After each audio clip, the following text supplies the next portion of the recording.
बधाई हो अनुज गणेश, तुमने लंकेश रावण को पिताश्री के आत्मलिंग के साथ लंका पहुंचने में सफल होने नहीं दिया।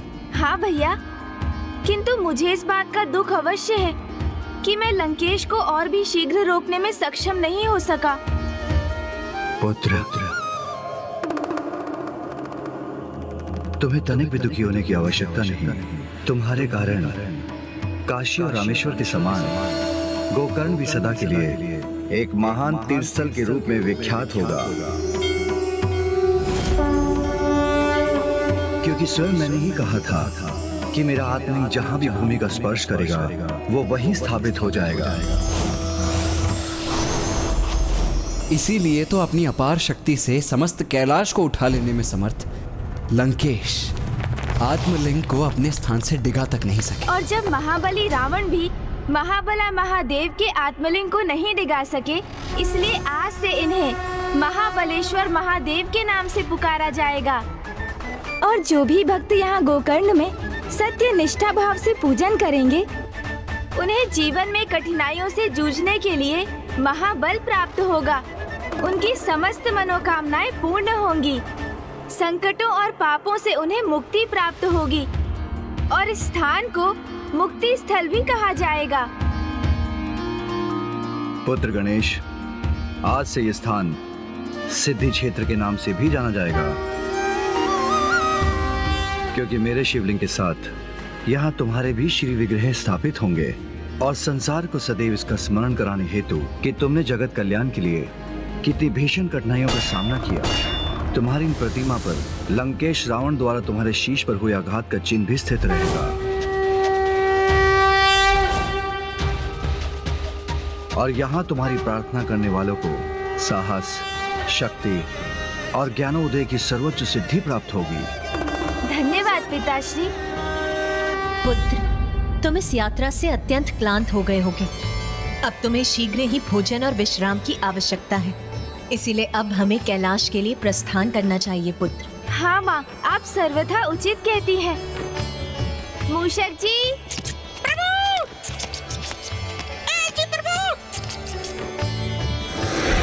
हे महादेव, अब हमें भी प्रस्थान करने की अनुमति दीजिए। मूषक जी, आज तो तीव्र गति से आगे बढ़िएगा, क्योंकि अब मैं कैलाश पहुंचने में तनिक भी विलंब नहीं करना चाहता हूँ। पार्वती के मन में उमड़ी ममता, माँ की गोद में आए विघन हरता। लड्डू, वो भी माँ के हाथों का। लो पुत्र, पुत्र शीघ्र ग्रहण कर लो। इतने समय से तुमने कुछ भी नहीं खाया है पुत्र। लो, इसीलिए मैं तुम्हारे लिए ये लड्डू ले आई हूँ। तो इसे आप ही मुझे खिला दीजिए ना माँ।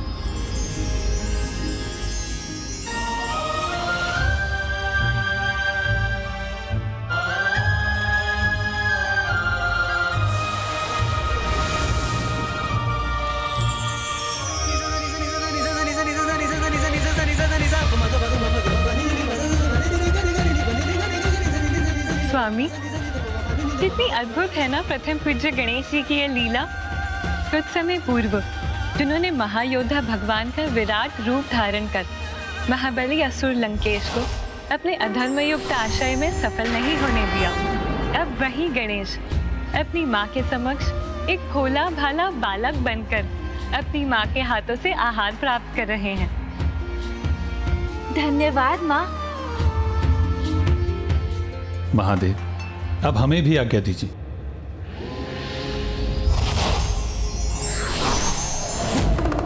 नंदी जी, आप प्रस्थान कीजिए। मूषक जी, अब आप भी चलिए। जी प्रभु।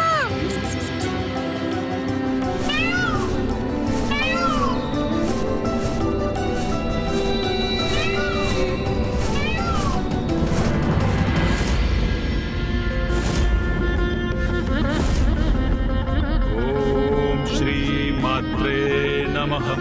ओम श्री मात्रे नमः।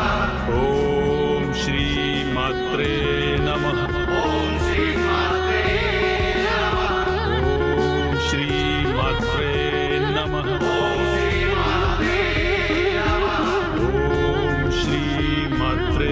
नमः।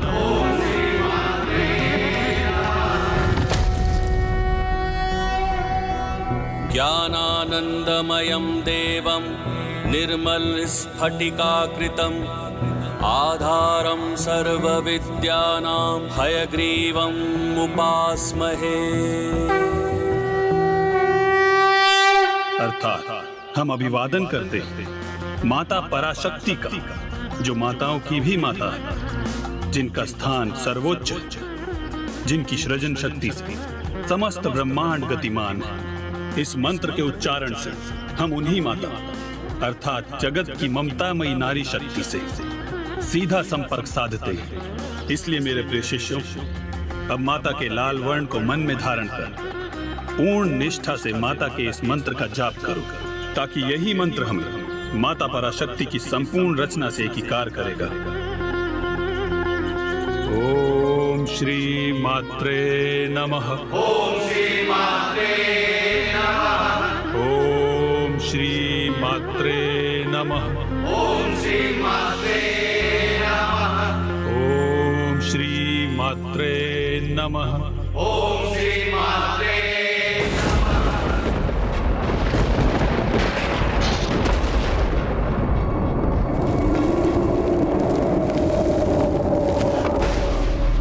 ये किसके भस्म होने का दृश्य उत्पन्न हुआ मेरे समक्ष?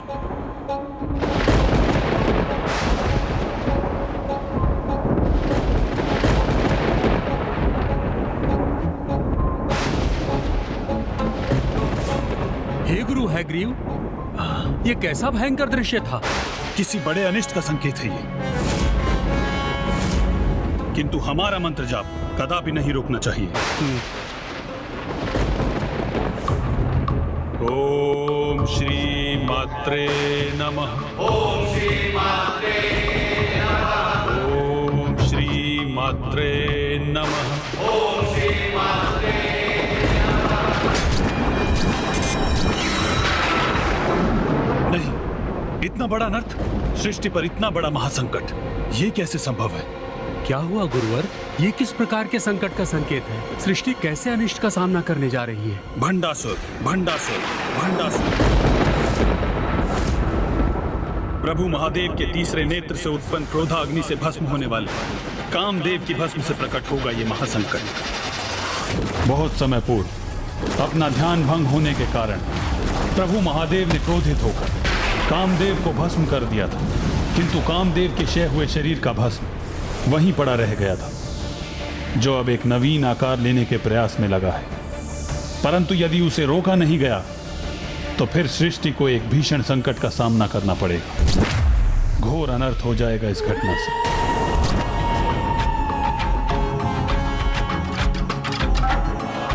तथास्तु। तुम 60 सहस्त्र वर्षों तक कई ब्रह्मांड पर एक छत्र राज करोगे।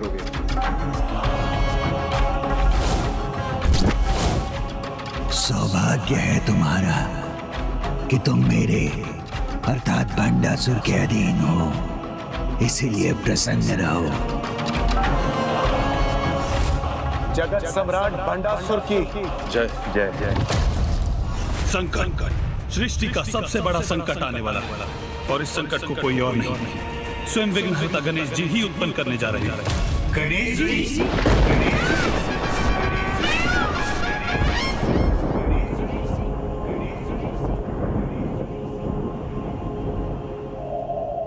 हे प्रभु, हे सदाशिव, वैसे तो आप हमारी पुत्री के पति है, हमारे जमाता है, किंतु फिर भी हमें आपके दर्शन का सुख प्राप्त नहीं हो रहा है।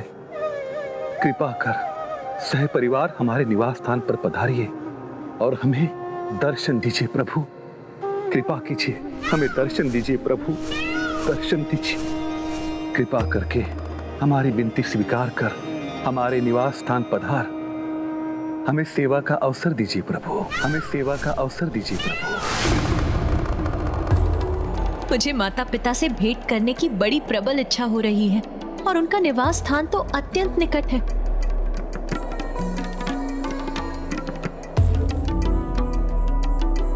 प्रभु, प्रभु, क्या हम अभी वहाँ? अवश्य प्रिय, मुझे आपकी इच्छा ज्ञात है। आपके माता पिता भी हमसे भेंट करने के लिए अत्यंत लालायित हैं, इसलिए हम अभी वहां जाएंगे। धन्यवाद प्रभु। हम लोग ननिहाल जा रहे हैं, वहाँ बहुत बहुत आनंद आएगा मूषक जी। आप तैयार हो जाइए, वहाँ तो बहुत अधिक स्वादिष्ट भोजन और भांति भांति के उपहार भी प्राप्त होंगे हमें। अधिक उत्साहित होने की कोई आवश्यकता नहीं है अनुज गणेश, क्योंकि इस बार नाना जी और नानी जी का संपूर्ण स्नेह और ध्यान मैं तुम पर केंद्रित नहीं होने दूंगा। अच्छा, फिर देखते हैं भैया।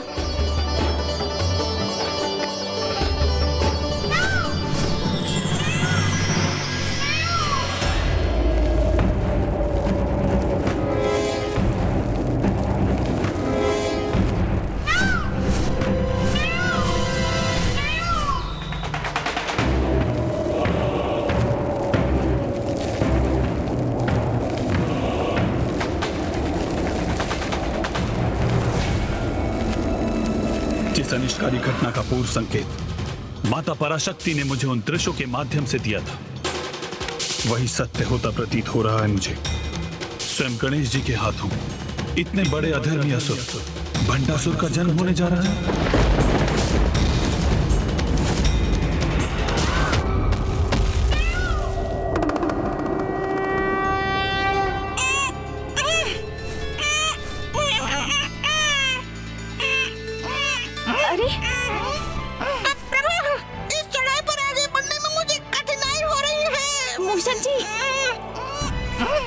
शीघ्रता करो अनुज, अन्यथा यदि मैं तुमसे पूर्व नाना जी और नानी जी के पास पहुंच गया ना, तो उनका सारा प्रेम मुझी पर उमड़ जाएगा।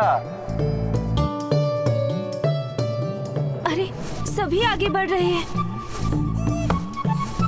मैं अपनी गति में वृद्धि करने का प्रयास करता हूँ। शीघ्रता कीजिए मूषक जी।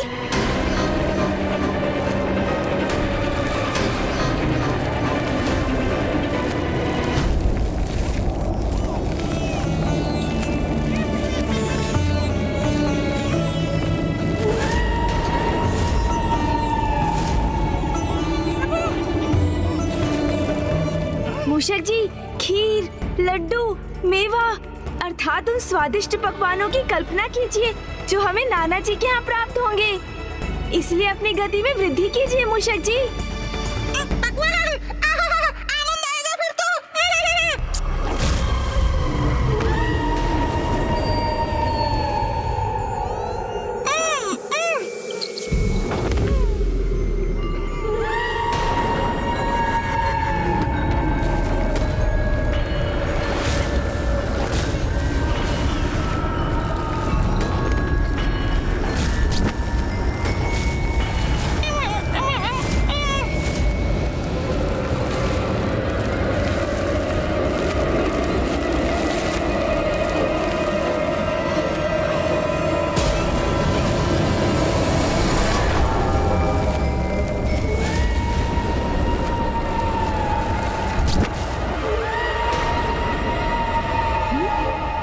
मेरे पीछे ये किसका आभास हुआ मुझे?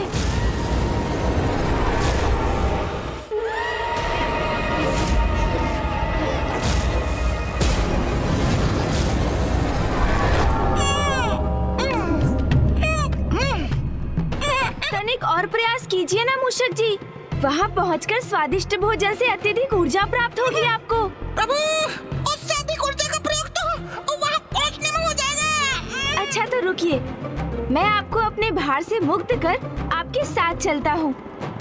कदाचित हम इस प्रकार पूर्व में पहुँच जाएंगे। मूषक जी, शीघ्रता कीजिए। चल तो रहा हूं प्रभु।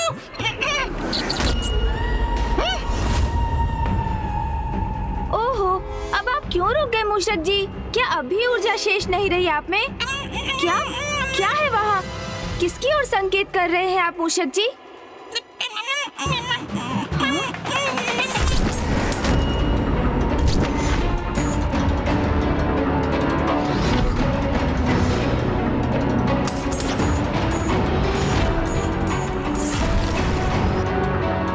ये नरकंकाल इन मुद्राओं को अपना आहार बनाने की चेष्टा क्यों कर रहा है?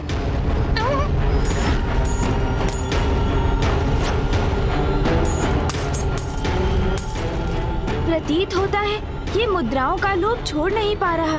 वो मुद्राएं खाना चाहता है जिन्हें इसका शरीर अपने भीतर रख भी नहीं सकता।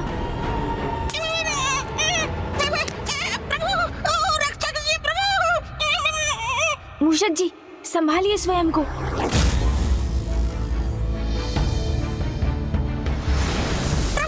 शीघ्र चलिए इस विचित्र और भयंकर स्थान से। वैसे भी हमें विलंब हो रहा है। जाओ यहाँ से, अन्यथा ताड़ना प्राप्त होगी तुम्हें मेरे हाथों से। मुझे और मदिरा चाहिए। पुत्र, उठो पुत्र, चलो उठो। अरे बुरे हट।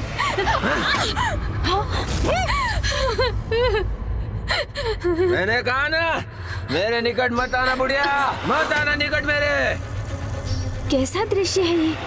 पुत्र माँ पर अत्याचार कर रहा है एवं माँ पुत्र के अवगुणों की उपेक्षा करके अभी भी उसकी सुरक्षा के प्रति चिंतित है।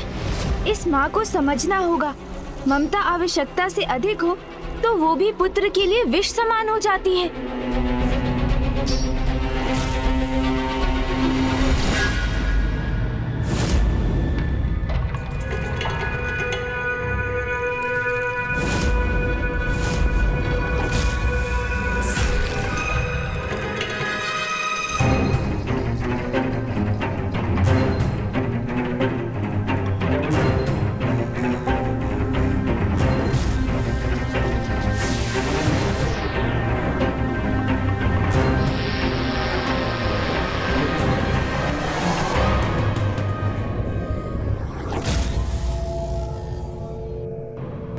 क्या कारण है इन विचित्र दृश्यों और इस अनुचित क्रियाकलाप का?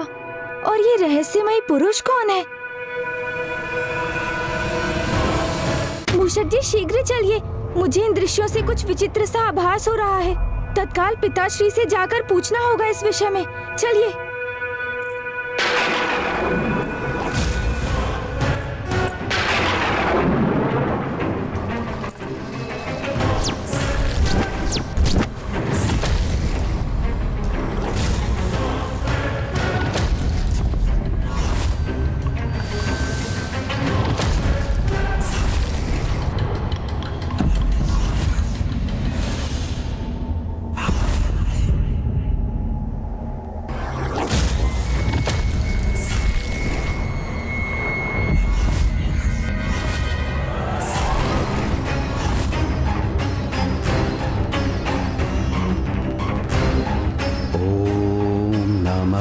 शिवाय।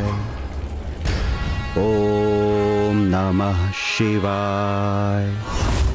ओम नमः शिवाय।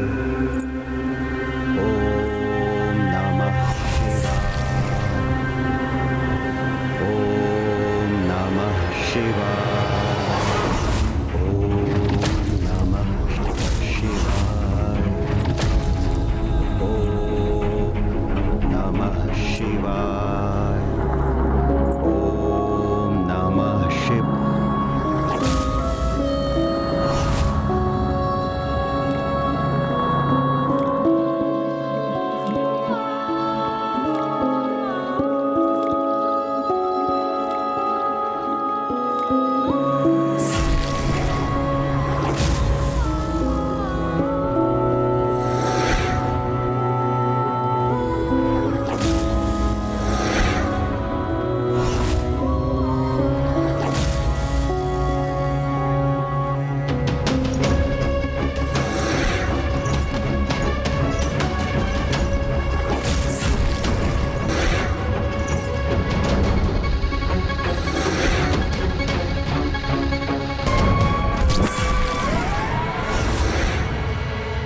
इन्होंने तो अपनी माया के वश में कर लिया इस ब्राह्मण को। अरे, ये कहाँ अदृश्य हो गए?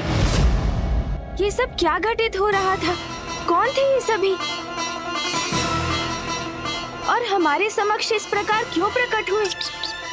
क्या इन विचित्र दृश्यों में हमारे लिए कोई संकेत नहीं था मूषक जी? मुझे तो ज्ञात नहीं प्रभु। चलिए शीघ्र आगे बढ़ते हैं। मुझे शीघ्र पिताश्री से ज्ञात करना चाहिए कि इन विचित्र घटनाओं का भला क्या अर्थ है।